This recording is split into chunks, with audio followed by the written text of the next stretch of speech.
Alright guys, welcome back to another review. Today we have the Scarlet Spider, Ben Reilly from MAFEX. Just from looking at this right here, you know that his sculpt is pretty nice and something very familiar about it, right? They probably use this sculpt in other of their Spider-Man, which I'm okay with because the sculpt is really good, but there are some differences and I'll show you the differences later if you stick around for the video. I really think that this guy is worth it despite the, high price for him. Comparisons, let's get to it now actually. Here next to the amazing Yamaguchi, you can see the differences. Just the bulkiness of the Yamaguchi and the ball joints and everything, it just looks much different. I actually like the sleeker design of the Ben Reilly, but the amazing Yamaguchi is just freaking amazing for posing him as a Spider-Man, And so I live with it. It's okay with me. Here he is next to Peter B. Parker. You can see the skinnier legs, the little tummy on Peter B. Parker, and the head, the size of his head is smaller. There are some differences here. I really like the Ben Reilly sculpt here. Next to Cyclops, the Cyclops that I hate, I just had to throw him in there. And here he is next to Tobey Maguire's Spider-Man. Here are the big differences. Tobey Maguire's Spider-Man is a lot shorter. Well, maybe not a lot, but he is significantly shorter, I think. And he is much more detailed, and I like the detail. That's the thing about this Ben Reilly, is that he lacks detail to me. So let's go on to prices. Because like I said, he does cost quite a bit, $105, and he's not even available yet at Big Bad Toy Store. You can do what I did though and go to Japan.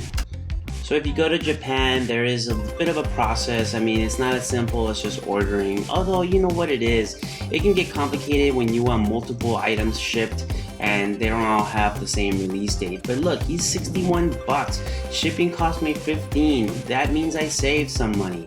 $61 at Plaza Japan, $105 at Nerdzoic. So the choice is clear, I think, right? So here's what I did, something different. I chose a Spider-Man pose, and I did my best to recreate it with him. He was able to hit a lot of them, but not as many as the amazing Yamaguchi. It's just that figure is amazing for posing. But I did what I could, the best that I could, to get the poses, and I think it did really well. It didn't quite hit all the marks though. Some of them hit better than others, like that one's pretty accurate, but others, like this one, is just, this is the amazing Yamaguchi figure, see? This is the best that I can get him to do. That's not anywhere near the amazing Yamaguchi, so, it's got its good points and bad points. The good points being the ball joints don't show the way the amazing Yamaguchi does, but that's okay. I guess it's a trade-off, less movement, posability, but less ball joints showing. Here I am manipulating the figure so you can see how he looks. Left, right, up, down. Those soft goods are really soft. I like soft goods on figures. I really do. He arches back pretty nicely. He arches forward pretty good. He kicks up pretty well. That's pretty good range, and he's a Spider-Man, so he's supposed to have that kind of range. It's the kind of posability you get from MAFEX, and if you collected MAFEX, then you know exactly what you're getting, I think, when it comes to just the way they move, the way their hands come off super easily, and their feet, but it's all pretty familiar, and it's all worth it if you get it from Japan.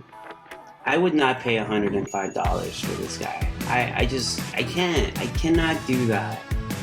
Like if you look at my display stand that I have here in my living room, or my stuff, they're all the super articulated, super highly detailed figures, which turns out to be that I love Mezcos the most.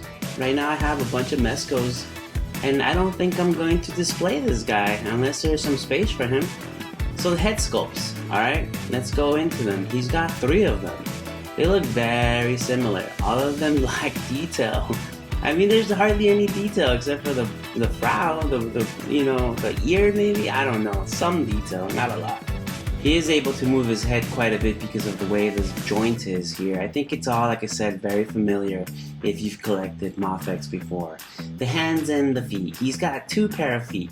One of them, they look the same, but one of them has magnets. That's cool.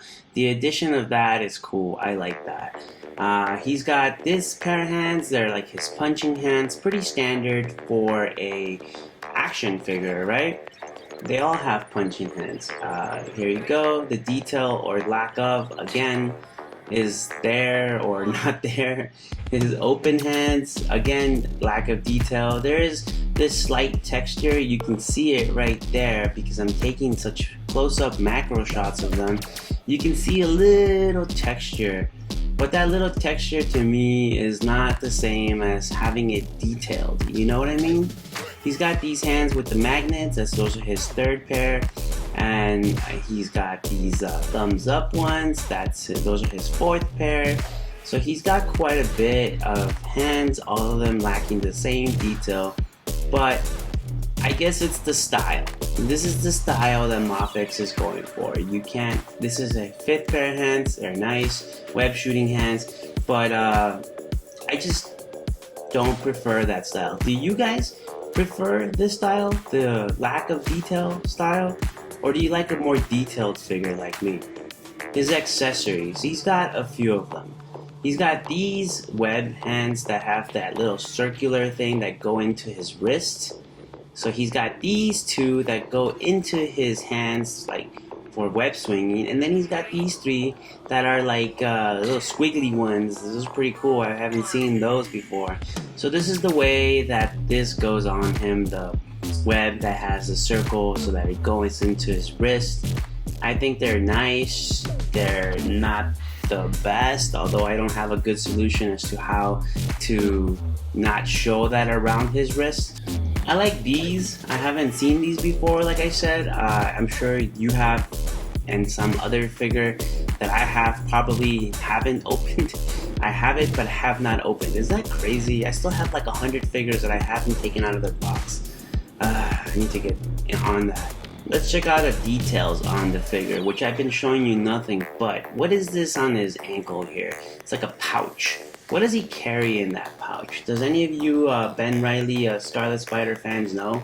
Or here, these silver things on his belt. He has to carry them something, right? Some knockout gas, something. Or here, what does he shoot out of there? Some darts? What? It can't just be jewelry. Like I said, I like the soft goods, and this is actually one of my favorite hoodies because it actually stays on him like a hoodie. I like that. There's this texture to it. It looks really good. There's a bendy wire in the hoodie so that you can actually mold it around his head, and I really like that. His legs, you can see muscles and stuff, but there's not much more when it comes to details. That's it.